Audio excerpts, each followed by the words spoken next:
Phone tapping case నేను మొట్టమొదటి నుంచి చెప్పా. చివరికి అధికారులే బలిపశువులు అవుతారు తప్పించి పెద్దోళ్ళని ఏమీ చేయరు అన్నటువంటి. కేసీఆర్ని ఏమైనా చేశారా?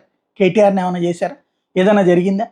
చివరికి అధికారులే బలిపశువులు అవుతున్నారు. తాజాగా ఫోన్ ట్యాపింగ్ కేసులో నిందితులు నాంపల్లి కోర్టులో మళ్ళీ ఎదురు దెబ్బ తగిలింది.